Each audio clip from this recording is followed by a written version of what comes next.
சுயமரியாதை, சமூக நீதி, பகுத்தறிவு, மொழி உரிமை, மாநில சுயாட்சி ஆகிய திராவிட இயக்க லட்சியங்களின் அடையாளமாக இன்றும் நம்மை வழிநடத்தி கொண்டிருக்கின்ற தமிழின தலைவர் முத்தமிழ் அறிஞர் டாக்டர் கலைஞர் அவர்கள் இன்று நமக்கு என்ன தேவைப்படுபவை என்பதை அன்றே கணித்து சொன்னார். நாமெல்லாம் ஒரே இனம், ஒரு சாதி, தமிழ் சாதி என்பது மறைந்து பல சாதிகளாக பிரிந்திருக்கின்ற இந்த காலகட்டத்தில் நமக்கு ராமானுஜனுடைய ஆன்மீகமும் தேவைப்படுகிறது. பேரறிஞர் பெருந்தகை அண்ணா அவர்களின் அறிவு இயக்கமும் தேவைப்படுகிறது. தந்தை பெரியார் அவர்களுடைய சுயமரியாதை இயக்கமும் தேவைப்படுகிறது.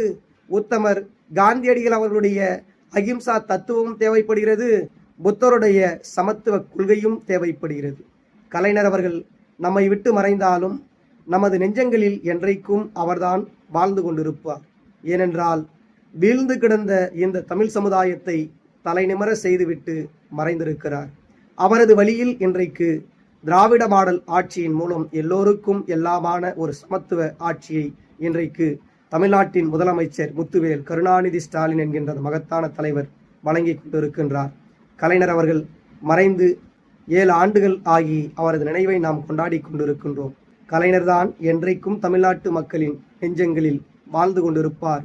கலைஞர்தான் தமிழ்நாடு, தமிழ்நாடுதான் கலைஞர், தமிழ்நாடு என்றைக்கும் கலைஞரை மறக்காது.